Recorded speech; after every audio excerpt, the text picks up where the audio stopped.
May 20th, 1914, a young Slovak woman takes her first step on American soil. She has just left the only town she has ever known and is starting a new life in a new foreign country. This woman is my great-great-grandmother, Mary Elizabeth Wojciechowicz. Every family has a story, and the Zemba family story is part of a much broader narrative of human triumph and perseverance. As immigrants from Slovakia, my ancestors had to overcome adversity and hard work in order to have a better life for their descendants. For the longest time, my family didn't know where we came from. I wanted to learn our story. Where did my ancestors originally live? Why would they leave their home? What was their journey like? After much research, I found the answers to my family's origins.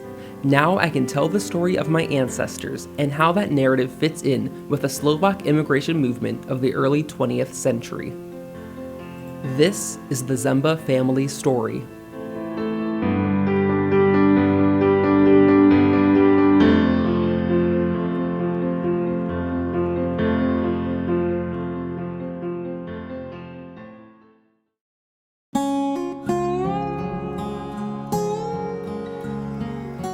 The Zemba story begins in a small Slovak village named Lechnica. Slovakia is a landlocked country in Central Europe that shares its borders with Hungary, Poland, Czechia, Austria, and Ukraine. Lechnica is located in the northern Kežmarok district of Slovakia, near the Polish border.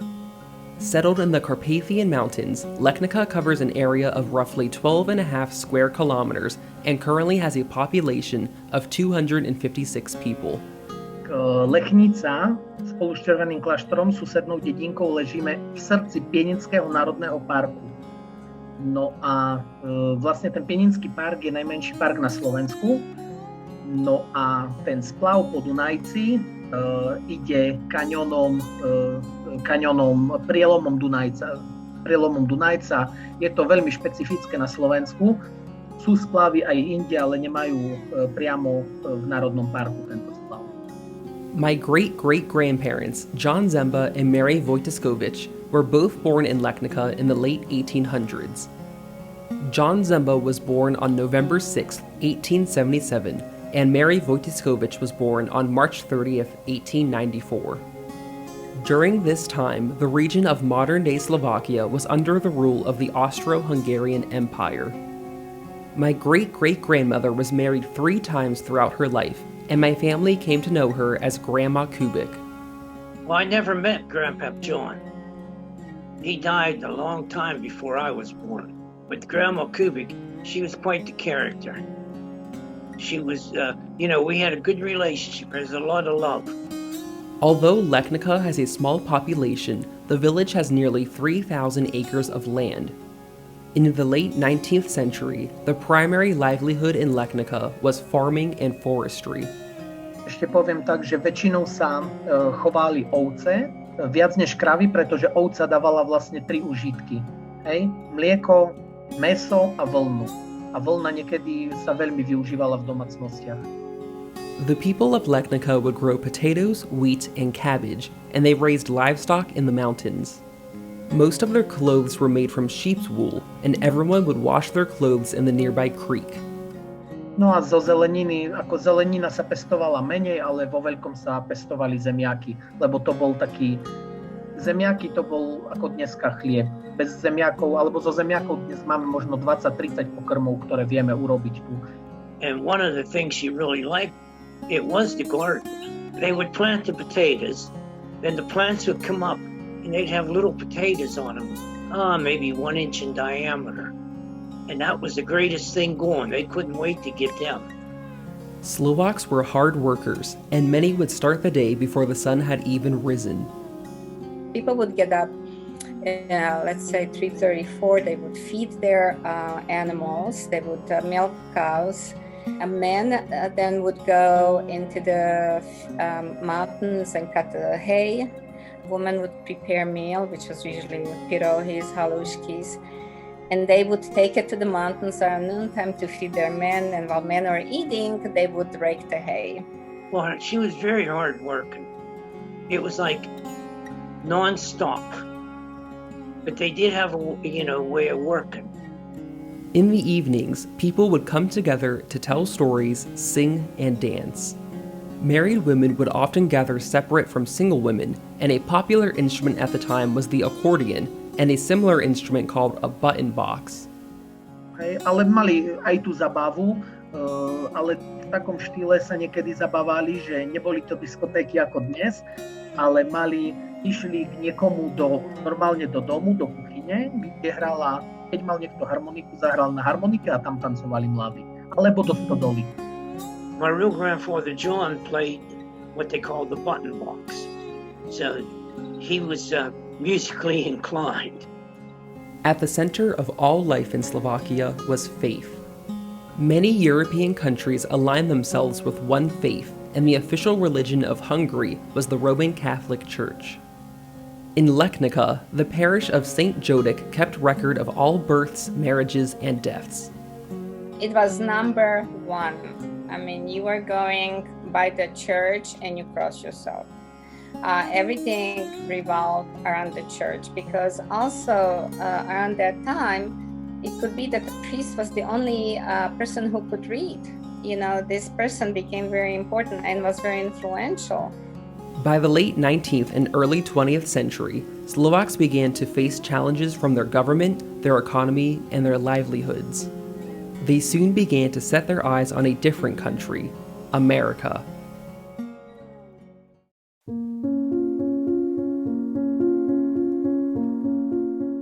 Between 1873 and 1896, Europe fell into the Long Depression. This hit Europe extremely hard, especially in the mountain regions. People began dying of hunger, and there weren't many jobs. Communities were running out of land for new families. In one record, land that was meant for about 12 families was fitting 32 families. Meanwhile, America began its second industrial revolution. From 1870 to 1910, Pittsburgh went through its golden age of production. Steel was king around here, and there was a lot of natural resources for the steel mill industry to flourish. We got lots of coal, lots of coke. Lake Erie is only 95 miles north of us, so a lot of the iron ore came from the Great Lakes. We had tons of coal and coke to fire the ovens, so this was a perfect place to make steel. It was the largest steelmaking area in the world, actually, for a long time. America was in need of laborers, and the answer lied in Central Europe. America wanted people to come and work. It was the Industrial Revolution. They had factories, they had mines to dig out, okay? They had railroads to build. So they actually sent agents to Europe to recruit people. Around that time, Austro-Hungary was the largest country in Europe. And so they approached the government seeking laborers. And they said, well, go into those hills because there are a lot of unemployed people there. American labor gave Slovaks the opportunity to earn money, and it became a beacon of hope. This began the first wave of Slovak immigration to America. But this journey would not be easy. The voyage to America was emotional, as many Slovaks had to leave their families and loved ones behind. The immigrants would travel across Europe by train, by horse, or even by foot. They would arrive at their port of departure, such as Fiume, Hamburg, or Bremen.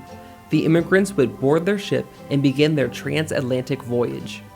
During the first wave of Slovak immigration, they would be in the steerage and steerage decks of the ship. They were allowed to go on a deck. They were fed well. They were not hungry, but I know that it was compacted in a steerage. It wasn't like riding the Titanic, that's for sure. So I could just imagine what it was like. I really don't want to imagine, but I can sort of picture it. The journey by ship for these immigrants would take about 2 or 3 weeks. Often, they could only bring one suitcase with their most valuable items. Without much space for luggage, the immigrants would generally wear multiple layers of clothing, making the already warm space even hotter. I know was that, they were on no kind of luxurious. They came on the steerage, of course, and she didn't talk about much about that, but it probably wasn't that pleasant of a journey. Unlike the upper classes, steerage didn't have rooms divided up. There were no proper bathrooms or showers, so sickness was another major concern. The voyage was dangerous and scary for these immigrants, many of whom were young and single. But the journey wasn't finished upon arriving to America. Next, the third-class immigrants would be screened at Ellis Island. The first thing you did is you walked in and you put your baggage in storage. Well, think about that. 2,500 people are on your boat, and they're all going to put their baggage there and go through the exam. And now, when the exam is done, you come back to get your baggage. Is it there? The Slovak immigrants underwent physical and mental examinations, and everyone feared they could be turned away. When these people came to Ellis Island and they passed the inspection, then there was another agent, and then he kind of said, okay, you people come with me, you come with me, you come with me. And they packed these people in the trains and who had no idea where they were going. And overnight they found themselves in Pittsburgh, in Nantiglo, in Vandergrift, wherever they were. I mean, it was completely foreign to them. I remember one story that she said about arriving in New York and after, being processed and whatever, and she was hungry, and someone was selling bananas, and she had never had a banana before. And she bought the banana and just bit into it without peeling it because she had never eaten one.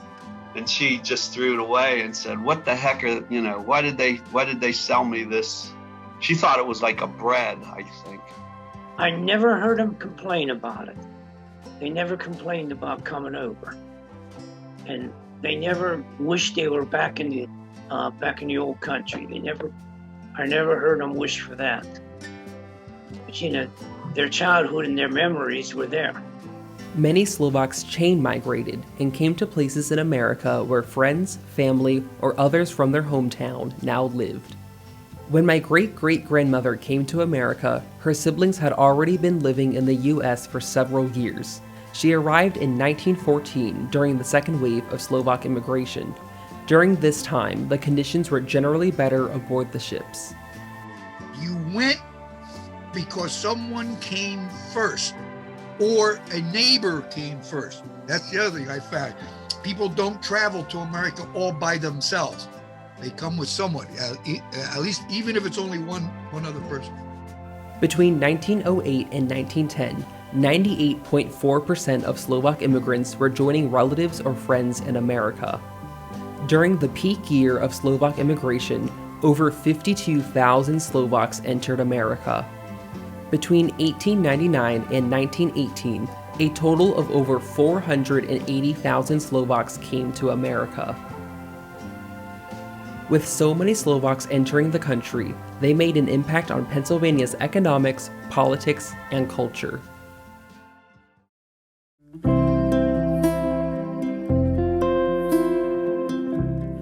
My great-great-grandparents came to live in East Vandergrift, a small town roughly 40 minutes away from Pittsburgh. Vandergrift was considered the model city because it was built around the steel mill. The thing that made Vandergrift really unique is they didn't just let the town grow up around the mill. They actually laid out the whole town. They brought in Frederick Law Olmsted, who designed Central Park and a number of other famous places, to lay out the town. It has curving streets, which is our claim to fame, so to speak. We're the town of winding streets. So they put in all the streets, all the sidewalks, all the street lights, sewer, water, everything was done before any houses were built. And then they sold off the lots. There's three parts to Vandergrift: North Vandergrift itself and East Vandergrift. And all the houses are built one on top of the other. I mean, if you would go up on the roofs of the houses, you wouldn't fall off. They are that close together. You look up and there's maybe about this much distance between each roof. You'd have to be mighty skinny to fall through. The newly immigrated Slovaks of the early 20th century filled lower-paying jobs that other Americans were not willing to take. Many Slovak men took on factory jobs, working at iron and steel mills and coal mining. By 1910, 82% of Slovak men were miners or mill workers. John Zemba worked at the United Engineering and Foundry Company, which manufactured iron and steel castings. It was hot, it was heavy, it was dangerous. I mean, people were killed on a semi-regular basis working by equipment. You know, something fell off the crane, or they got caught in a piece of machinery, or they got run over by the train inside the mill. And they're pounding hot steel and rolling it down into sheets is what the mill was set up to do originally. As was the standard at the time, they worked for $1 a day usually, and they were required to work 6 days a week, 12 hours a day. If you happened to die in the mill, there was no compensation, no insurance. The widow had to just find a job herself and do laundry and, grow grapes in the backyard and make wine, or somehow to make a living. There was no insurance for the workers if they had an accident at the job. If the father of the household died in the factory, there was no support for the wife and family. Because of this, Slovaks began to form unions, memberships, and clubs. And those clubs usually also served the purpose of the dues would go towards insurance for in case somebody would be killed or maimed in the mill and the family would need help, that they would be able to have some, help, monetary help if something happened. So usually they would gather in one of those fraternal organization clubs. They would gather there and they would be drinking, playing cards. And then there would be somebody who said, I got a letter. So then he would read the letter, which usually maybe a priest or somebody from the village would write. And in that letter, there would be everything about everybody in that village. Whose cow died, what happened, who married who died and stuff like that. And then they would sit here and they would write the letter reply, and they would tell about everything people are doing here from the same village, who got injured in a steel mill, who did this, who did that. And so they would share those stories in those clubs. As more immigrants began to come to the United States, anti-foreign sentiment began to sink in. Some Slovak immigrants could not speak English or were illiterate. Immigrants faced racial slurs and xenophobia from other Americans. When these immigrants came, they had what I called a farmer common sense. They knew how to work with the plow. They knew how to work with the nature. And these people were thrusted into the industrial era. So they kind of apply their common sense, how they were dealing with the plow, they applied it to the industry. This is kind of where this damhanki, the word came, because hanki was a short for Hungarian. And since these people were from the country called Austro-Hungary, they can shorten it. Everybody was given a name. Children didn't want to be labeled with these names, and parents didn't want their kids to grow up facing discrimination. Slowly, Slovak-Americans began to adjust to American society through acculturation and assimilation. However, the Slovak-Americans didn't lose their culture. They kept their values and traditions alive through their communities, their clubs, and their churches. As a child, the church that I went to, the minister there spoke Slovak. So there would be a Slovak service and an English service. They talk Slovak to each other. They would stick with Slovak people. We ate a lot of halupkis, a lot of halushki, and pierogies. They were there, and she made them, and they were really delicious. And most of the groceries were bought at a store that was owned by a Slovak person. Slovak history runs centuries deep, and Slovak immigrants kept their history alive here in America. Western Pennsylvania benefited from these immigrants, and their impact is still seen today.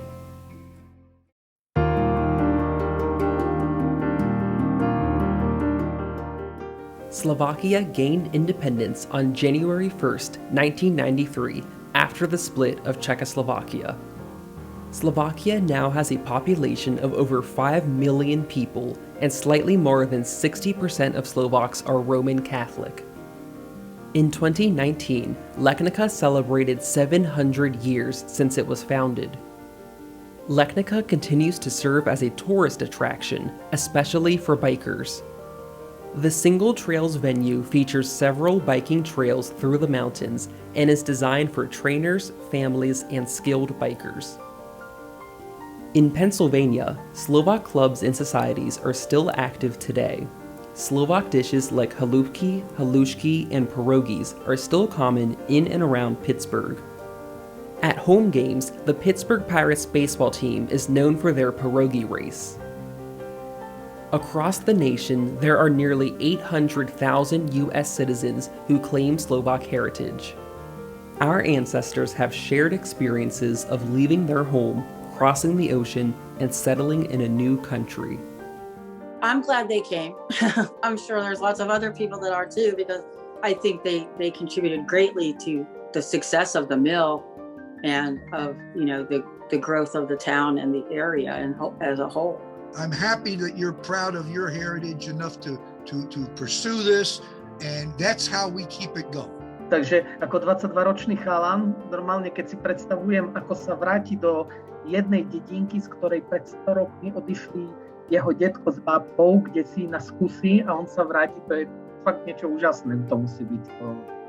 John Zemba died on November 29, 1927 in East Vandergrift. My great-great-grandmother lived for an additional 50 years and remarried 2 more times. Grandma Kubik died on December 8, 1977 in Youngwood.